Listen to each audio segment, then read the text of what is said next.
Começa agora Cruzamentos Literários, uma parceria entre o Instituto Camões, a Fundação Gulbenkian e a Associação Oceanos, que integra a programação cultural da Presidência Portuguesa do Conselho da União Europeia.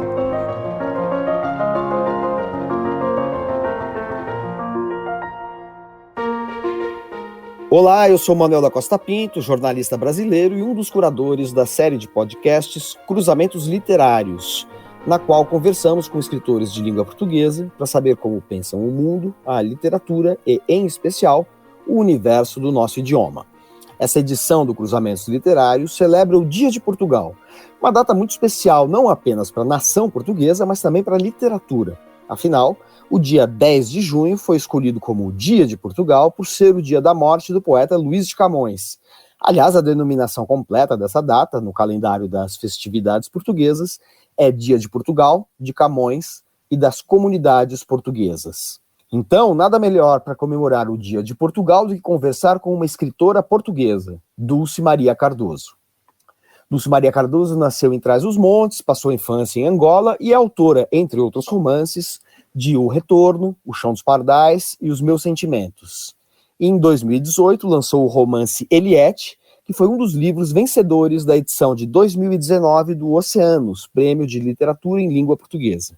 Nesse livro, Dulce Maria Cardoso transforma o cotidiano banal de uma mulher de classe média numa síntese das angústias que atravessam a estabilidade do dia a dia, uma imagem da solidão e dos desejos silenciados do mundo em que todos estão conectados pelas redes sociais.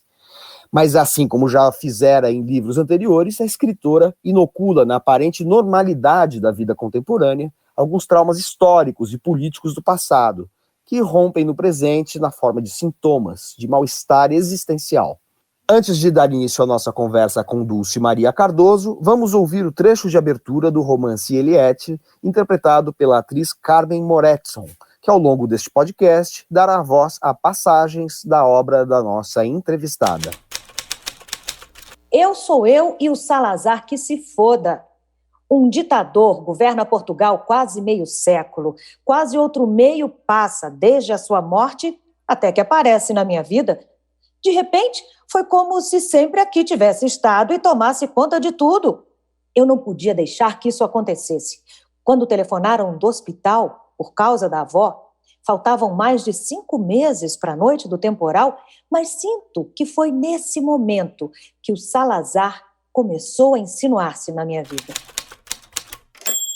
Dulce, é um prazer ter você aqui no Cruzamentos Literários. Muito obrigado pela participação. O prazer é meu. É um prazer estar convosco. Dulce, este podcast ele se torna disponível para os ouvintes no dia 10 de junho, no Dia de Portugal, né? Ou seja, as pessoas podem ouvi-lo eternamente, mas o dia em que nós veiculamos esta conversa é o Dia de Portugal. Essa data foi escolhida a propósito, justamente porque o Dia de Portugal coincide e homenageia também o Dia de Camões. Aliás, o nome completo do Dia de Portugal é Dia de Portugal, de Camões e das comunidades portuguesas. Então, nada melhor do que ter uma escritora portuguesa para falar conosco aqui no Dia de Portugal, que também é o Dia da Literatura, o Dia da Poesia Portuguesa e da Literatura Portuguesa, do idioma português.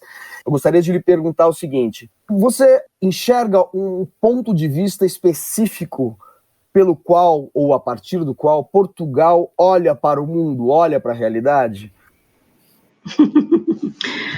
É sempre muito complicado falar em nome de Portugal, não é? Porque Portugal é tão múltiplo e tem tantas vozes que eu não sei o que é que Portugal pensa, e acho que também ninguém sabe como é que Portugal vê o mundo. Agora, eu posso dizer como é que eu vejo o mundo como portuguesa. Eu acho que nós encerramos contradições insanáveis. Por um lado, temos uma fraca autoestima. Ainda não consegui perceber exatamente a razão porque é que essa autoestima é tão fraca enquanto povo. Por outro lado, temos uma ideia megalómana de nós, o que é complicadíssimo de gerir, não é?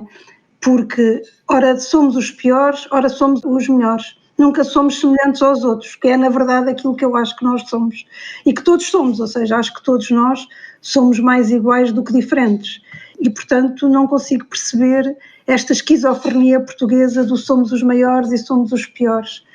O que é que, tentando, eu que não sou historiadora, nem socióloga, nem antropóloga, tentando perceber de onde vem isto, eu penso que tem a ver com o passado, e aí está incluído o Brasil, não é?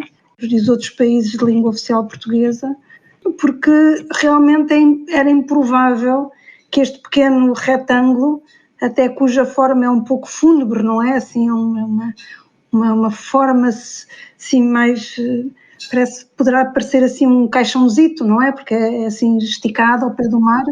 Como é que este país, este cantinho, se tornou tão poderoso, não é? E foi tão importante. E como é que manteve isso durante 5 séculos, que isso então é muito para além, não é, da Segunda Guerra Mundial, quando já toda a gente estava a descolonizar e em Portugal, em 1960 e picos, ainda se estava a dizer para Angola rapidamente e em força, não é? Basicamente a colonizar Angola. Como é que isto tudo se conjuga em termos de autoestima de um povo? É complicado e daí estas oscilações de apreciação. Por outro lado, nunca fomos um país cujos recursos tivessem permitido oferecer ao seu povo uma boa educação, boas condições de vida, não é? E como nunca tivemos isso, fomos criando um povo muito dependente, muito manipulável. E isso também se espelha na longuíssima ditadura porque Portugal passou, não é, quase 50 anos. Portanto, e foi uma ditadura que nem era assim particularmente agressiva, nem com uma repressão. É claro, era uma ditadura e há agressão e há força e há isso tudo, mas não, há uma espécie de adesão a este fado português, não é? E tudo isto talvez explique, mas é tão complexo que às vezes quando eu estou a falar, estou-me a ouvir e estou a dizer que disparate, não é nada disso, é o contrário. Se calhar sentem o mesmo, os brasileiros a falar do Brasil. É difícil porque eu sou bastante privilegiada para falar de Portugal, porque tenho muito tempo para pensar nestas questões. A maior parte dos portugueses, infelizmente, quase não tem tempo porque têm que trabalhar muitas horas, estão muito ocupados na sua vida e, portanto, há sempre o tal ponto de vista de uma elite, quanto mais não seja, tem tempo para pensar, e que pode ser profundamente injusta, não é? Perfeito. Mas você disse que não poderia falar em nome de Portugal e falou maravilhosamente sobre uma espécie de espírito que atravessa, talvez, a alma portuguesa. Mas, curiosamente, eu imaginava que você ia falar de um sentimento de apreensão do mundo muito diferente do nosso brasileiro. E, no entanto, é muito semelhante. Essa ideia de, ao mesmo tempo, ser o pior e o melhor, ser grandiloquente, triunfalista de um lado e derrotista, pessimista, fatalista do outro. Aqui no Brasil, existe uma expressão cunhada pelo escritor, dramaturgo, cronista Nelson Rodrigues, que é o complexo de vira-lata. Vira-lata no Brasil, não sei se em Portugal se usa essa expressão, vira-lata. Não. Vira-lata é o cão sem raça, o cão de rua, cão vadio. E nós temos, segundo o Nelson Rodrigues, o complexo de vira-lata, um complexo de inferioridade.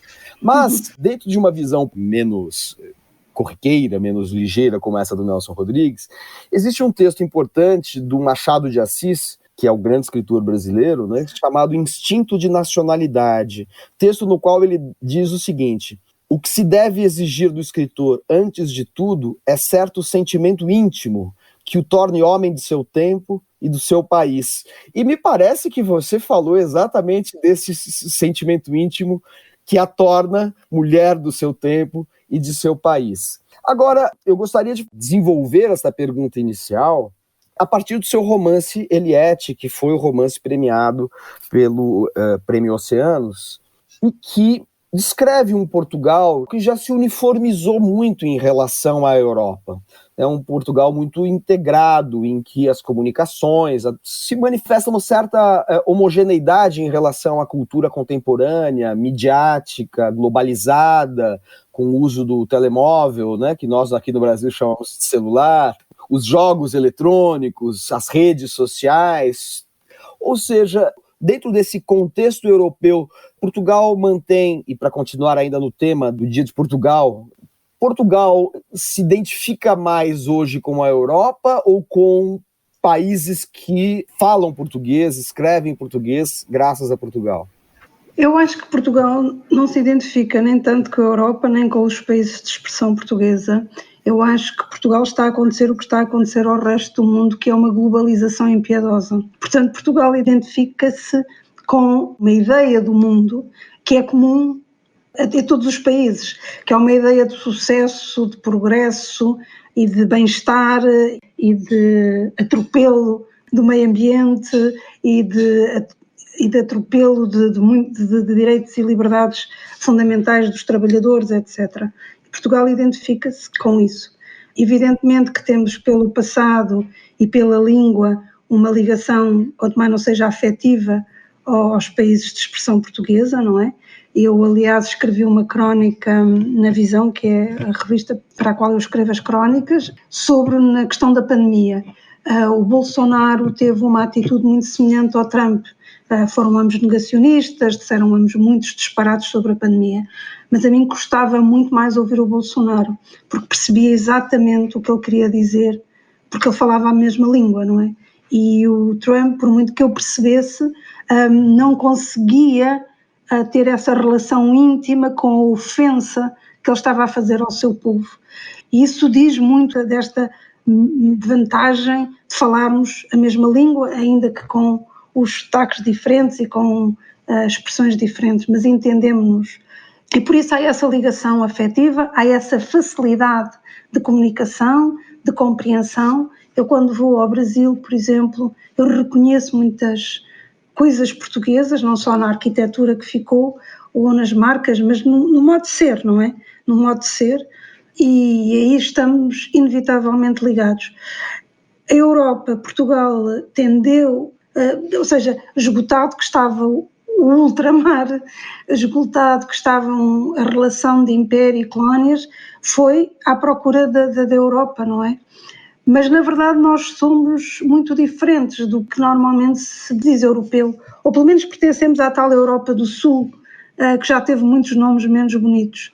E acho que não interiorizamos os tais valores nobres da Europa, apesar de termos mudado. Acho que já somos um bocadinho mais pontuais, já somos um bocadinho menos burocráticos, ou seja, já temos, vamos querendo aproximar àquela ideia de eficiência alemã, não é, e nórdica, mas que nos é impossível, porque nós temos uma natureza muito diferente e temos também um clima muito diferente e temos uma história muito diferente e, portanto, falhada esta ideia da Europa e do tal desenvolvimento que teria sido possível, ficámos à mercê do mundo, como aliás sempre estivemos e todos os países estão, mas que agora temos esta coisa muito nova, que é estarmos todos ligados e em simultâneo. E, portanto, eu antes da pandemia viajava muito por causa dos meus livros e eu já não distingo as baixas das cidades, porque à exceção dos monumentos que lá estão e que ainda não os deitaram abaixo, o resto, a vivência é exatamente igual. É turistas em todo lado, fast food em todo lado e são as lojas, as multinacionais de roupa, de sapatos, do que quer que seja, em todo lado. Portanto, tanto me faz estar na Baixa de Berlim, estar na Baixa de Roma, na de Lisboa, percebe? Não há grande diferença. E, portanto, Portugal está como nos outros países todos, estamos nesta globalização cega. É muito bom estarmos todos unidos, eu acho que a internet é uma revolução e que os vindouros olharão para este tempo como nós olhamos para a invenção da roda ou para a Revolução Industrial, porque é uma revolução. Agora, como infelizmente quase nenhum Estado aposta na formação de filósofos, de sociólogos, de antropólogos, destas pessoas que pensam o que aparentemente é inútil, o que está a acontecer é que a técnica está a avançar de forma desabrida, sem qualquer pensamento associado. E, portanto, nós tornámos-nos muito poderosos porque, de repente, podemos estar todos simultaneamente ligados, podemos viajar, o mundo tornou-se pequeníssimo, mas não temos pensamento associado a isso e, portanto, não sabemos o que fazer com o nosso poder. É como se de repente tivéssemos ganho asas e que nos tivéssemos elevado tanto e que agora não sabemos aterrar, quer dizer, e portanto estamos condenados a ficar exaustos e eventualmente a morrer de exaustão, porque não estamos a associar pensamento à rapidíssima evolução tecnológica. No início do jantar, o Jorge e as miúdas contaram com prazer peripécias dos seus dias. Mas logo se entregaram a temas complexos e modernos, como o aquecimento global e os malefícios do plástico, a Síria, a Palestina, a Hillary, o Trump e o Putin. Elogiei a comida com sinceridade, mas não tinha apetite. Estava nervosa e tudo me enjoava. Era este o problema do teatro e da vida. Quando não existia um palco claramente identificado, não sabia o que era representação. Não sabia em que medida aquele que me falava era o personagem ou o ator. Em que medida devia mostrar-me como atriz ou como personagem. Incomodava-me sobremaneira a superficialidade com que eles se emocionavam com os refugiados, a baleia que dera a costa cheia de embalagens de plástico na barriga e a mulher que fora morta pelo marido. Desgostava-me que eles estivessem a ficar cada vez mais parecidos com os seus perfis do Facebook, que o seu eu digital estivesse a ganhar terreno em relação ao seu eu real, se é que isso se podia dizer assim. O pouco interesse que as conversas deles me suscitavam era inversamente proporcional à curiosidade que me despertavam as conversas com os homens do Tinder e ao tempo em que eu ficava a remoer nelas. Tudo isso junto fazia com que eu não conseguisse acompanhá-los à mesa no prazer da redescoberta da harmonia familiar que nos fortaleceria como seres humanos e nos catapultaria para a felicidade inicial. Aliás, esta conectividade, essa conexão, essa simultaneidade de relações que amplia muito o nosso círculo de relações digitais, contrasta com a solidão que muitas vezes nós sentimos em meio a esta multidão globalizada, essa multidão digital ou virtual. E me parece ser esse um dos pontos importantes do seu romance, Eliette, que é uma mulher que utiliza a conexão para sair de uma solidão, que é uma solidão doméstica, ao mesmo tempo uma solidão social, que tem uma angústia em relação a um cotidiano em que nada acontece, feito de pequenos sucessos e ao mesmo tempo pequenos fracassos, ou seja, nada tem uma grande dimensão na vida desta personagem, a Eliette, e ela utiliza as redes sociais para realizar as suas fantasias, principalmente as redes sociais que permitem encontros, que aí eu aprendi que em Portugal se fala em engajamentos, né? Nós falamos mais em encontros, os matches, né, como se fala em inglês, né? Deu match, que a gente fala aqui no Brasil.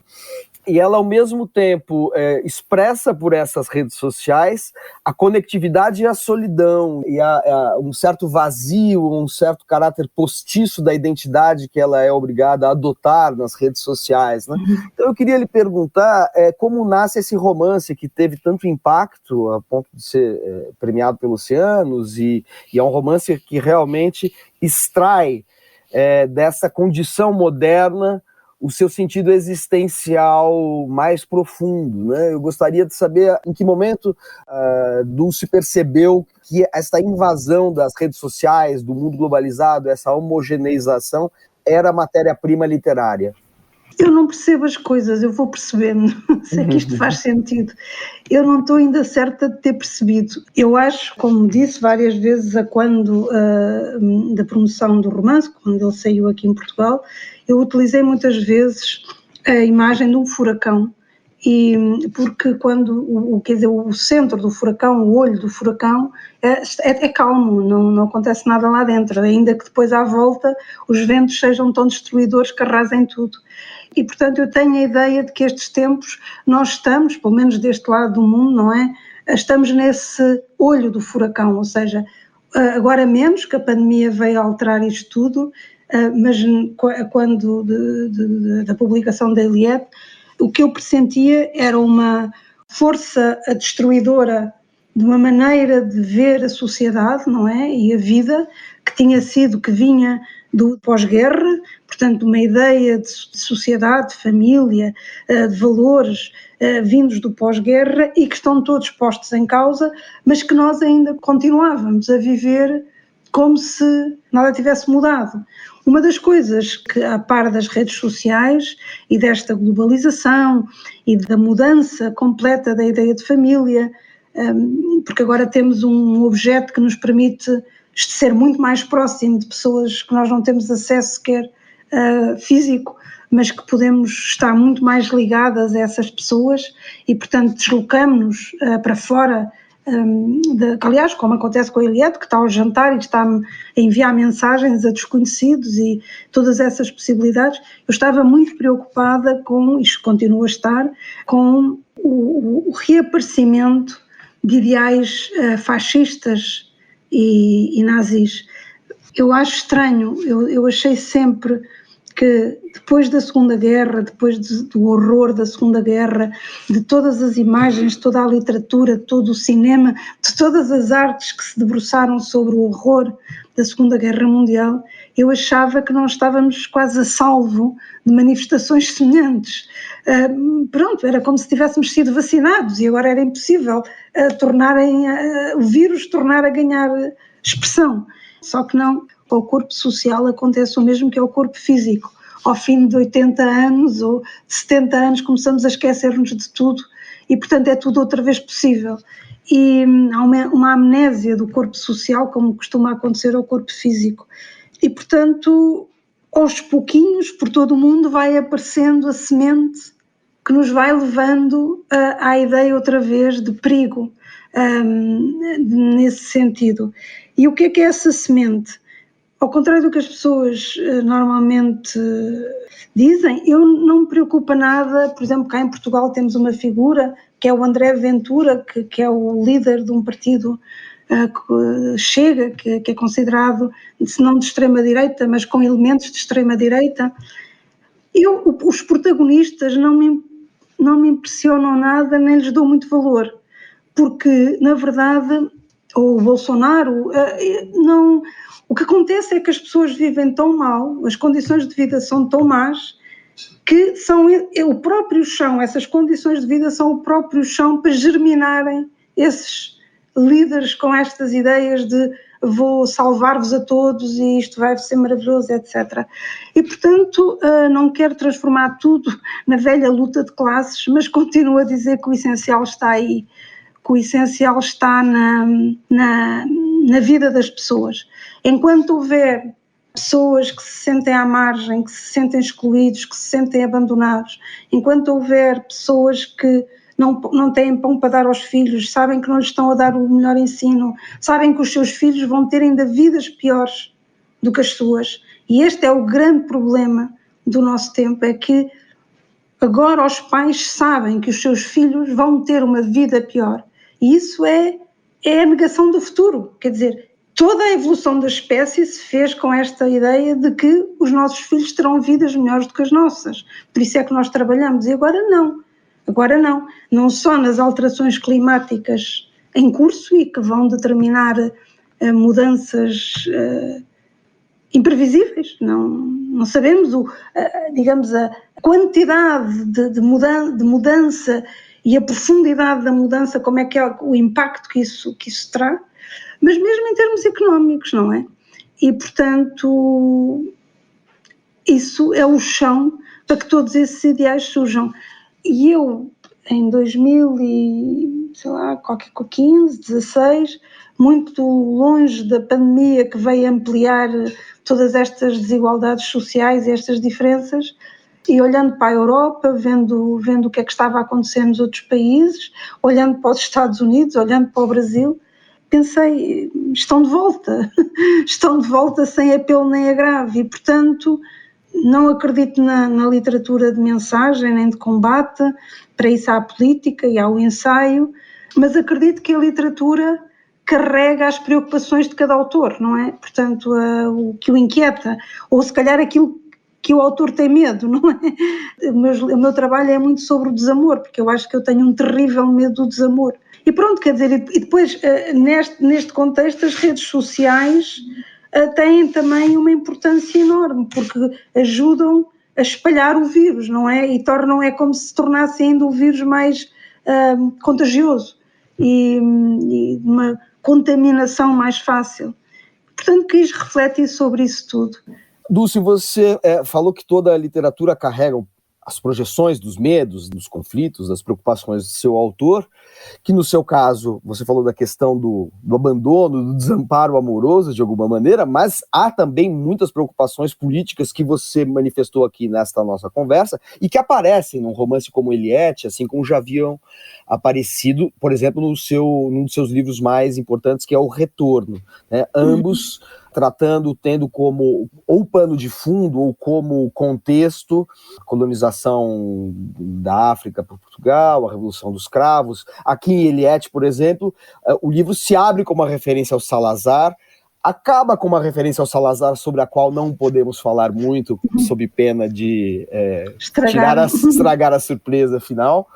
Me parece que os seus romances equilibram de uma maneira muito precisa a dimensão íntima, a dimensão pessoal das suas personagens, a vivência delas, com essa dimensão histórico-política que se insere de uma maneira não explícita, mas ao mesmo tempo onipresente.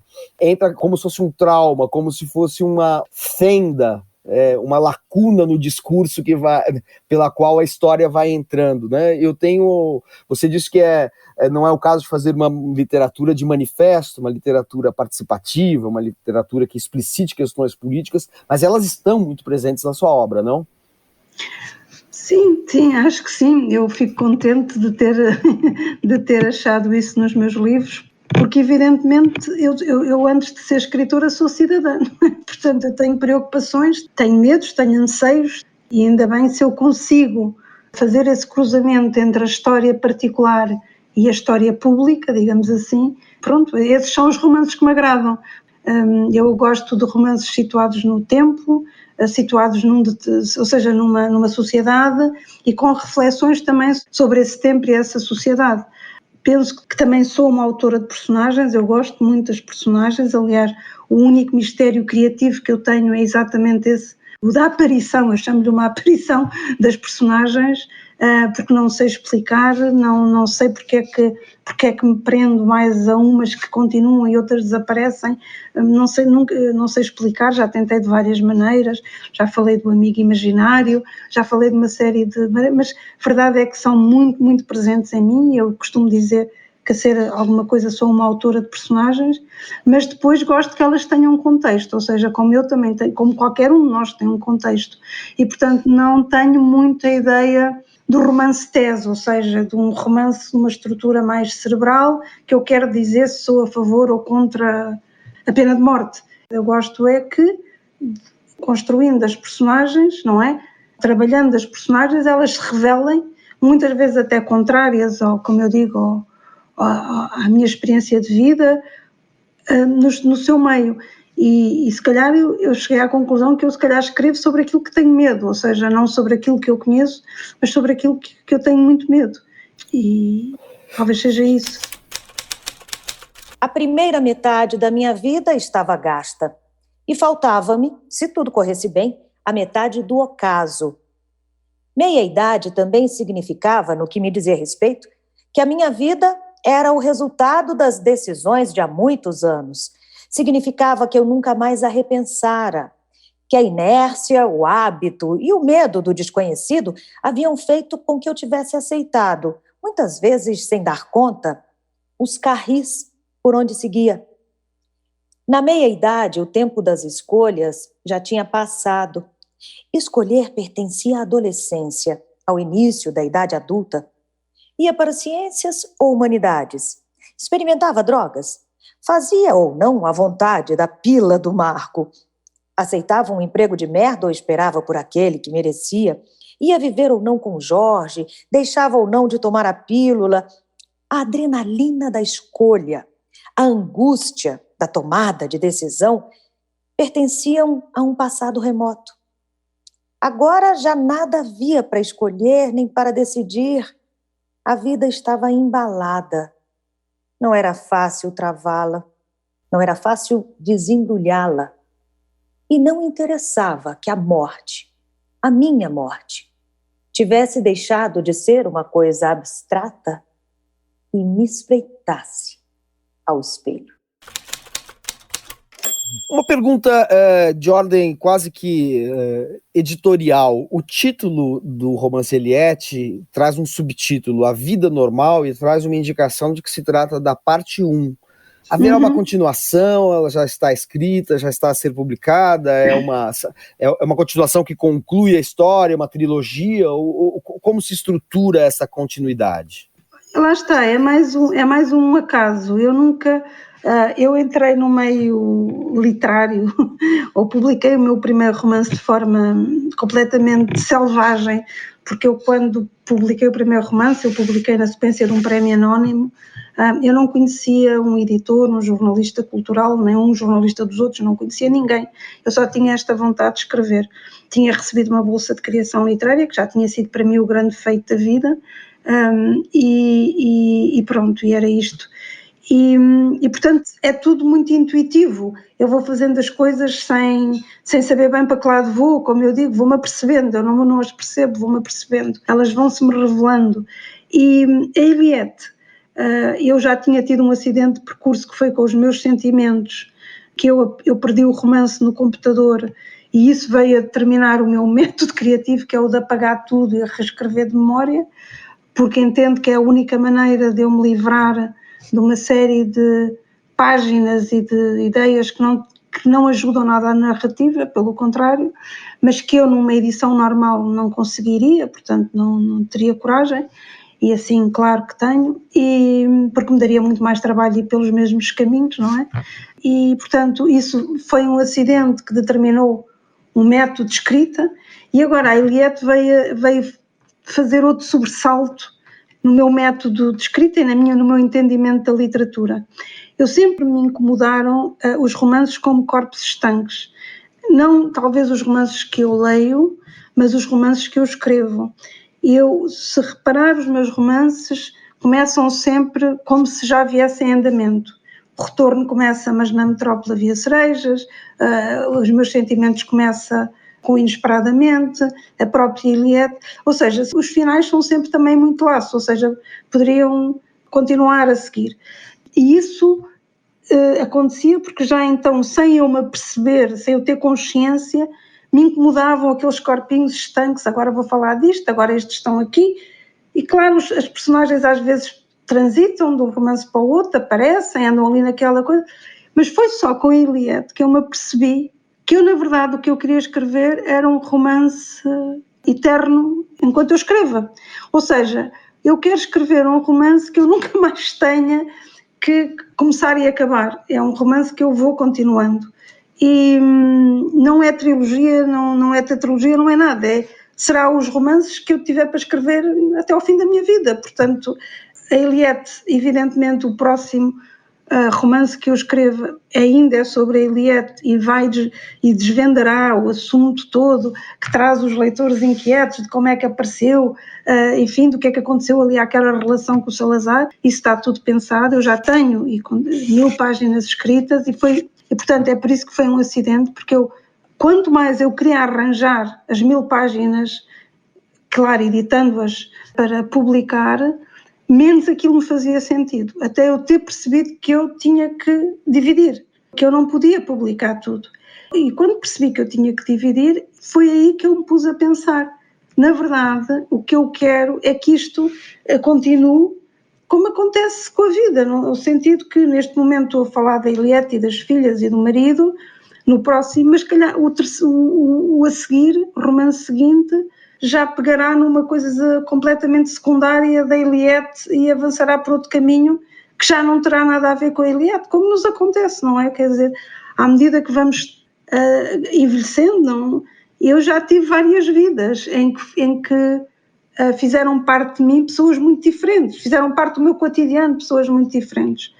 Mas quer dizer, mas continua a ser eu, há uma unidade, apesar de eu ter tido várias vidas e de pessoas muito diferentes terem feito parte do meu cotidiano e muitas delas já desaparecidas, mas há uma unidade. que sou eu. E eu quero criar essa unidade nos meus romances daqui para a frente. Perfeito, Dulce, obrigado. Vamos ouvir então mais um trecho da obra de Dulce Maria Cardoso. Agora, um fragmento do romance Os Meus Sentimentos, sempre na voz e na interpretação de Carmen Moretson. O sol bate no metal do carro, um brilho desenfreado. A fúria que as árvores acalmam, um bailado de sombra e de luz. De todos os mistérios escolho da luz, desta luz. Franzo os olhos. Preciso de tempo para me habituar a esta luz transparente. Não branca como a da sala onde se espera a morte. De todos os mistérios escolho da sombra, desta sombra. O sol, o calor sabe-me bem nas pernas, nas mãos. A vida sabe bem ao meu corpo. A primavera regressou e nada podemos contra a força da natureza, contra a vida que continua. Trouxe a luz do princípio do mundo. É interessante notar que a sua explicação atribui a Eliette vamos dizer assim, uma continuidade que você gostaria de ter dado, talvez, aos seus romances, ou entre seus romances anteriores. E que, no entanto, nós, leitores, percebemos. Por exemplo, quando nós lemos O Retorno e Eliette, a questão da Revolução dos Cravos como um deflagrador, até dados elementares da cena narrativa, da ambiência, a cidade de Cascais, presente num e no outro. Se nós pegamos os dois livros, tanto o Eliette quanto o Retorno, tem uma questão traumática que reaparece, embora sejam diferentes. Da mesma maneira, se nós pegarmos a questão, por exemplo, de um acidente de automóvel, que aparece tanto nos Meus Sentimentos, quanto, se não me engano, em O Chão dos Pardais, né? Existem algumas recorrências que talvez sejam de uma ordem, não sei se concebida estruturalmente, racionalmente, cerebralmente, ou se há algo daqueles assuntos ou daqueles temas que se impõem ao escritor. Eu acho que cada escritor é um universo, ou seja, é um universo fechado e, portanto, tem as suas constelações, os seus astros, que são basicamente os seus assuntos, não é? As suas preocupações. Agora, há o artifício de ter que criar esses corpos estanques que nos obriga a estar sempre a falar da mesma coisa como se falássemos de coisas muito diferentes. E eu quero, de alguma maneira, isso cansa, massa-me, tira-me prazer de escrever. Portanto, eu quero, evidentemente, que a ficção é sempre um artifício, e será sempre, eu prezo muito a ficção, eu defendo mais a ficção, eu acho que a melhor maneira de contar a verdade é inventar a melhor mentira que a conte. Portanto, a ficção sublima a tal verdade, e eu sou uma defensora. Eu acho que a literatura começou a estar em perigo com o excesso de realidade, não é? Com o baseado em factos reais, que agora todos os romances têm, em contraponto aos de antigamente, que era qualquer semelhança é pura coincidência, em que se privilegiava a imaginação, e portanto eu acho que a literatura começou a ficar ameaçada quando deixou de se perceber que a imaginação é importantíssima, porque a imaginação liga-nos ao futuro. O baseado em factos reais liga-nos ao passado, e a imaginação permite-nos caminhos, permite-nos lançar pontos para o futuro, que é, na verdade, a função da arte, não é? A arte não é como a medicina, não salva vidas no imediato, não é como a indústria de panificação, não alimenta no imediato. Portanto, a arte não tem essa urgência, mas tem a grande utilidade de lançar pontos para o futuro. E isso faz-se com a imaginação, não se faz com a realidade. A realidade é o que é. E, portanto, eu sou uma grande defensora, mas não sou uma grande defensora da ficção, mas não sou uma grande defensora do artifício, que é uma coisa diferente. E, portanto, eu andava muito maçada. Agora que história vou inventar, agora que personagens vou inventar, agora o que é que eu vou fazer? De alguma maneira também não queria que ficasse tudo exatamente igual, portanto, enfim. Agora acho que estou muito tranquila, percebi com a Eliette que é isto que eu quero fazer.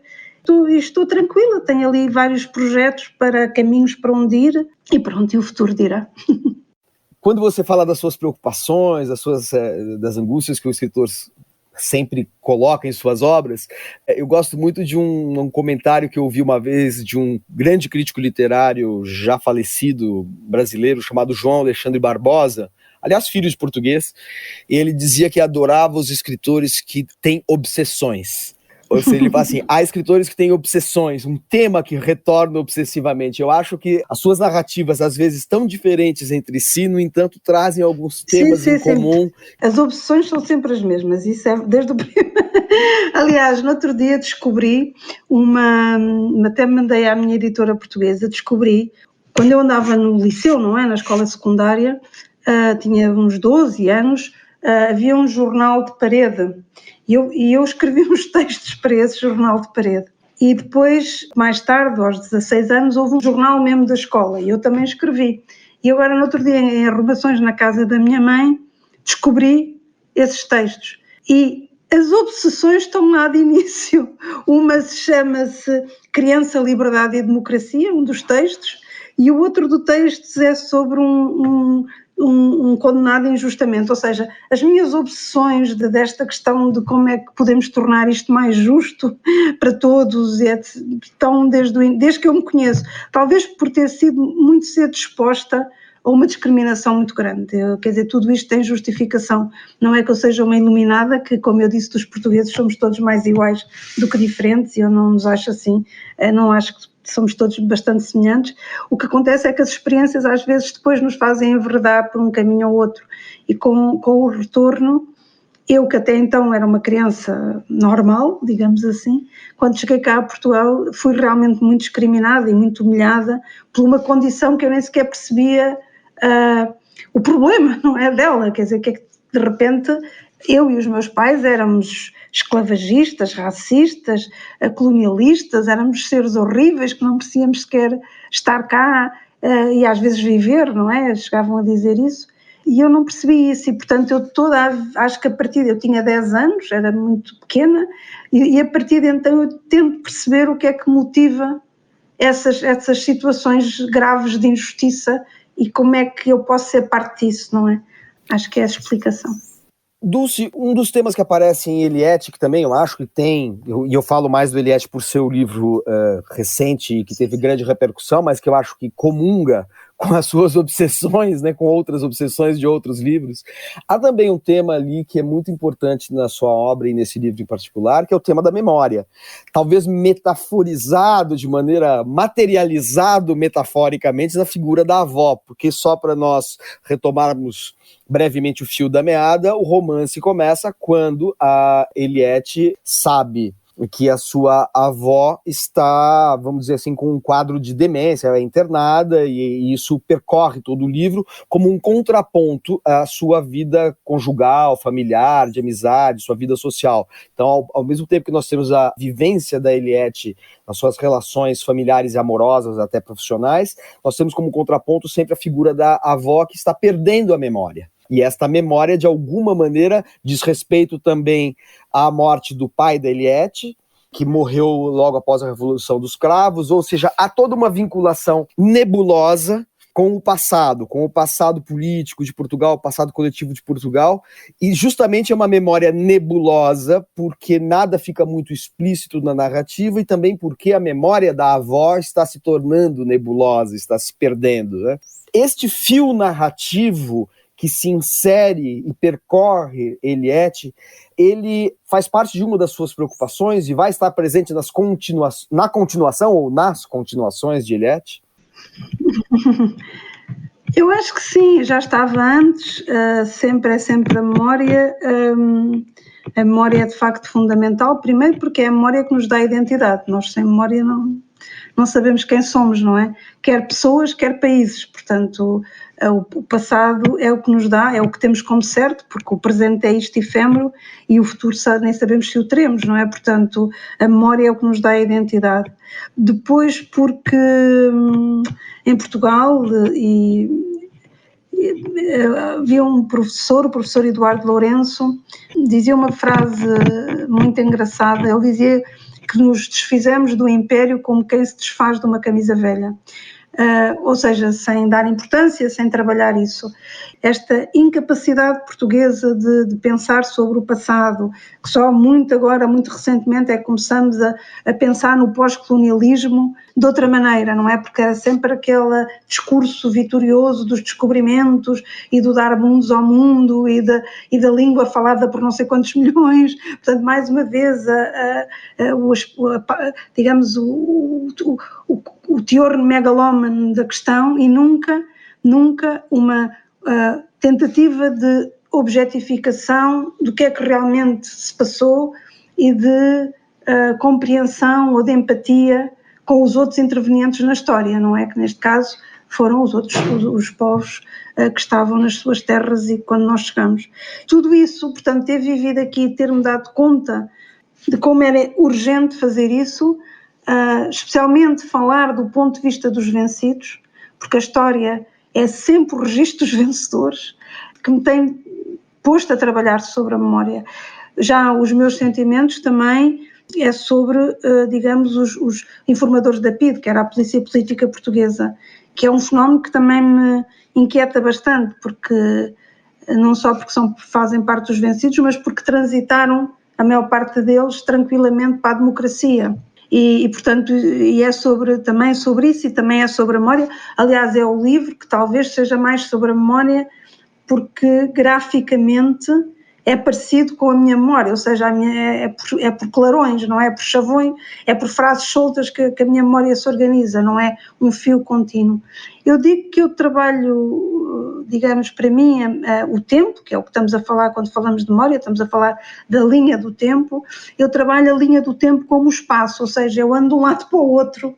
Normalmente o tempo tem só uma direção, não é? Ou é para trás ou é para a frente, e eu trabalho o tempo como o espaço, ando aqui de um lado para o outro sempre aos pulos, como se um pé num tempo e outro noutro, e é mesmo em textos muito pequeninos como as crónicas, eu ando sempre também com os tempos para trás e para a frente.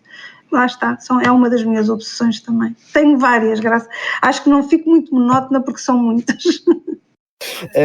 Em qual livro identifica essa materialização gráfica dos desvãos da memória na sua obra? Eu acho que é os meus sentimentos. Aliás, é um livro muito complicado em termos estilísticos. É talvez eu acho que eu, quando escrevi os meus sentimentos, eu estava como aquelas crianças que aprendem a andar de bicicleta e que dizem agora sem mãos, agora sem pés, agora... Pronto, é porque é um livro em termos formais muito, muito, muito exigente. É um livro que por um lado são quase 300 páginas ou 100 pontos, portanto só com vírgulas, em que a segunda parte é o reverso da primeira parte, começa e acaba da mesma maneira, como se fosse uma estrutura circular, não tem futuros nem condicionais, portanto é um livro muito complicado em termos estilísticos, mas que me deu muito, muito prazer fazer. E esse livro é graficamente, ou seja, a memória, portanto, há as lenga-lengas que estão sempre a interromper, há os tempos todos misturados, é esse. E depois o Chão dos Pardais é sobre o poder, e evidentemente o poder também tem a ver com a memória. O Campo de Sangue é sobre a loucura e a possibilidade de nos tornarmos outros, tem a ver com a ideia de que a pior traição é a que cometemos sobre nós próprios, não é? Quando nos atraiçoamos aquilo que somos. E pronto, o Retorno é sobre a memória em absoluto e a Eliade também vai para lá. Sim, digamos que eu acho que há 5 ou 6 temas que estão presentes em tudo e depois é como nas receitas dos bolos, às vezes o ingrediente tem mais sabor do que outro, não é? E determina, este é mais banana, este é mais canela, mas na verdade todos levam sempre a mesma coisa. Dulce, agora uma curiosidade, os seus livros trazem sempre epígrafes de uma poeta chamada Dulce Maria Loinás. É uma poeta que tem um nome quase igual ao seu, né? Dulce Maria. Por que isso? Maria Loinás. Porque eu era miúda, ainda não tinha publicado nada, quando li uma entrevista da Dulce Maria Loinás, que era uma poeta cubana, e ela não se chamava Dulce Maria, ela chamava-se Maria Mercê. E então ela era muito velhinha, já quando deu a entrevista, e estava a dizer que tinha muita pena de morrer. E a jornalista perguntou-lhe porquê, e ela disse, porque já não vou poder mais utilizar o meu nome, eu gosto tanto do meu nome, porque fui eu que escolhi o meu nome, eu chamava-me Maria Mercedes, mas eu gosto de Doce Maria, e lá explicou muita coisa sobre o nome. E eu, que sou Dulce Maria sem gosto nem desgosto, quer dizer, calhei ser Dulce Maria, ainda não tinha publicado uma linha e quando ouvi a entrevista disse: se eu um dia publicar, eu nunca deixarei morrer o nome da Dulce Maria Lonhás. E portanto está desde o campo de sangue e estará sempre, lá está, em todos os meus trabalhos estará sempre a Dulce Maria Lonhás. Perfeito. Para finalizar, Dulce, e relembrando que este programa comemora o 10 de junho, Dia de Portugal, de Camões, das comunidades portuguesas e, portanto, entrevistamos aqui, trazemos a voz de uma escritora portuguesa importantíssima, justamente para reforçar este vínculo entre Portugal e a literatura. Eu gostaria de saber como se relaciona com a literatura de língua portuguesa de outros países. Claro que eu adoraria que você falasse do Brasil, já que estou falando a partir daqui do Brasil. Mas eu gostaria de saber qual é a sua relação com a literatura de língua portuguesa. É uma relação caótica, como é com toda a literatura, ou seja, eu sou uma leitora voraz, mas sou uma leitora muito pouco organizada e especialmente tenho muito pouco de divulgadora e de bibliotecária, ou seja, eu integro os livros, mas se me perguntar quem é que disse aquilo, quando, que livro é que acontece aquilo, para mim, ao fim de um tempo de ler o livro, vai ficando tudo numa argamassa que é muito difícil de identificar. Evidentemente que depois há sempre os autores de referência e há sempre uns que nos chamam mais do que outros. E do Brasil, evidentemente que acontece com o Brasil, como acontece com Moçambique, com Angola. Timor menos, só conheço o Luís Cardoso. Moçambique são os nomes óbvios, não é? Do Brasil, que gostaria mais que eu falasse do Brasil. Eu acho era apenas uma sugestão nacional, ufanista. No Dia de Portugal eu estou pedindo para você falar do Brasil, entendeu? É uma rivalidade ancestral entre Brasil e Portugal. Então fazemos de outra maneira, não falando em nomes, porque tenho sempre, depois há um problema que esquece-me de uns, digo outros, e depois também posso ir para aquela coisa segura dos clássicos, que pronto, que é sempre o que toda a gente diz, não é? Eu acho que o futuro da língua está mais no Brasil do que em Portugal, e isto para o Dia de Portugal pode parecer uma estranha homenagem, mas eu acho que isso é exatamente o que Portugal se deve orgulhar. Deve-se orgulhar não daquela maneira bacoca do dar mundos aos mundos e dos milhões de falantes, mas deve-se orgulhar de fazer parte desta grande transformação. E o Brasil, porque são muito mais falantes, mas não só por isso, pela irreverência com que tratam a língua, não é? Nós usamos a língua com cerimónia e isso prejudica-nos e, portanto, acho, em geral, fico mais agradada com a narrativa que se está a produzir no Brasil do que a narrativa que se está a produzir em Portugal. Porquê? Porque correm mais riscos. Porquê? Porque são mais diversos. Porque acho que se levam muito menos a sério. Acho que nós temos a ideia e temos também, digamos, os tais séculos de história que nos pesam, levamos-nos muito a sério. Isto é do Dia de Portugal e eu parece que só tenho coisas a dizer mal de Portugal, mas isto é como aquelas mães que a falar dos filhos têm muito medo de os elogiar, não é? Para não parecerem... Eu sou parte interessada nesta questão portuguesa, não é? Eu estou condenada a pensar em português, eu penso em português, eu vivo em Portugal, eu demorei muito tempo a achar que pertencia aqui, não é? Eu vim para Portugal muito contrariada e durante muitos anos tive a ideia de sair daqui. E só foi há coisa de 10 anos que eu percebi que irremediavelmente pertencia a Portugal. Mas tenho com Portugal aquele pudor do elogio que acho que os pais têm com os filhos. Eu sou interessada, eu estou em causa própria. E como disse no princípio, eu também não nos acho assim tão diferentes dos outros.